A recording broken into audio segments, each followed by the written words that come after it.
Hey folks, I wanted to share the process of spinning and bottling honey with you, but it would be very remiss of me not to discuss the ramifications of European honeybees on the environment. Honeybees are not native to North America, and although they are important for agriculture, honeybees also can destabilize natural ecosystems by competing with native bees and other pollinators, some of which are at serious risk of extinction. And that's the main reason I dedicated a third of my property to native prairie plantings to support our native pollinators when I first started beekeeping. As a steward of the environment, I knew it was my responsibility to provide habitat for our native species in spite of the high densities of honeybees that I would soon cause. And believe it or not, over the last decade, I've seen more species here than I ever have before. I have mining bees, carpenter bees, leaf-cutting bees, many types of butterflies like monarchs, swallowtails, common buckeye, skippers, and more. And so while I fear I might be doing more harm than good, I'd like to think that the overall net effect is positive. And so I encourage you, if you decide to keep bees someday, to also support our native species.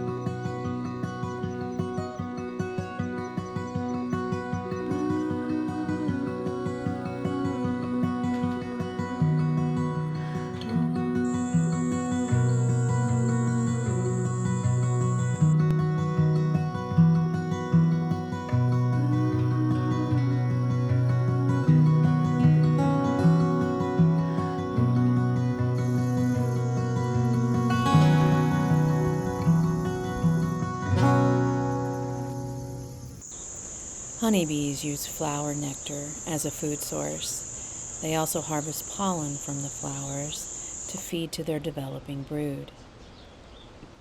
And in the process, they pollinate flowers just like our native species.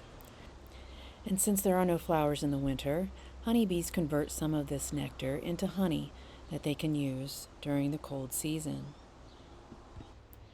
And if the weather's right, they tend to make more honey than they actually need to survive the winter. And so my honey harvests vary from year to year. I don't feed my bees and make sure to leave them plenty of honey.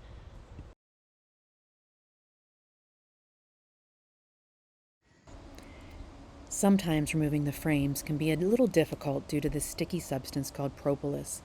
This is a natural resinous mixture produced by honeybees from substances collected from parts of plants, flower buds, tree resins, and such. It has a waxy, waterproof nature, and bees use propolis in the construction and repair of their hives for sealing openings and cracks. It also creates a protective barrier against external pests from invading them, and from the winter weather getting in, wind and rain, snow and such. Now, flower nectar on its own is primarily water, and so bees dehydrate it quite a bit, actually down to about an 18% moisture content, before covering it with a waterproof wax. And so I have to remove this wax capping layer before I can get to the honey. Now, when the wax is thicker than the frame, I can remove it first with a knife. Now, I can also use a hot knife, but because I do this in my kitchen, sometimes that creates smoke and a burning smell, and so I prefer just to use a sharp kitchen knife. Now, I remove the wax cappings over a bucket that's fitted with a filter to capture the wax, and I keep these wax cappings to process into candles and soaps and lip balm and such. I let the bees clean a good bit of the honey off of it, and then I will process it. You can see the knife doesn't remove everything, so I have to use this uncapping tool, or a pick it's sometimes called, to remove the remaining cappings. Now, this is a slow, tedious process, and it can be quite messy, but it's often the only way to get the remaining cappings off.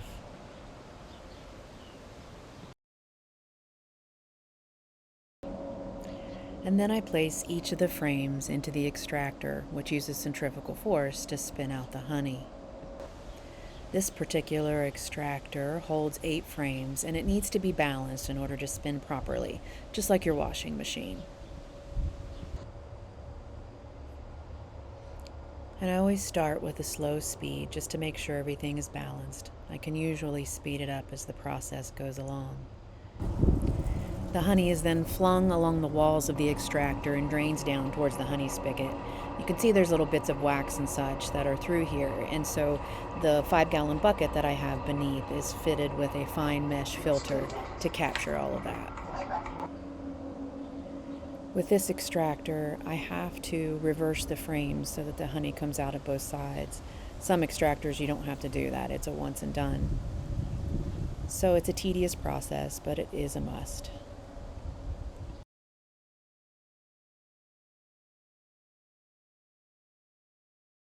Now for each load of frames, it takes anywhere from 15 to 20 minutes to extract all the honey.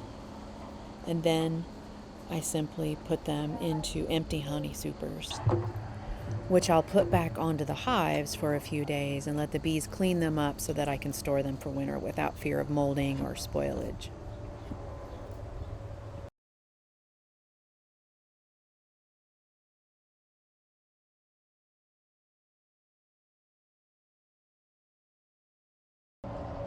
And here's the wax cappings that are left over. Now this is a filter sitting over a bucket, and so I let these drain for a few days before I put them outside for the bees to clean up. Otherwise they would mold. Honey is much denser than water, and as a result it's heavy, so I don't fill the buckets all the way before I switch them out. Otherwise I can't lift them up on the counter to fill the bottles. Which is also a slow process because honey is so sticky and hard to deal with. You got to take your time so that you don't have spillage everywhere. And so it takes some practice to get this process down pat. I try to do it assembly line style so that it's quick and efficient, but it still often takes me a week or so to get everything done.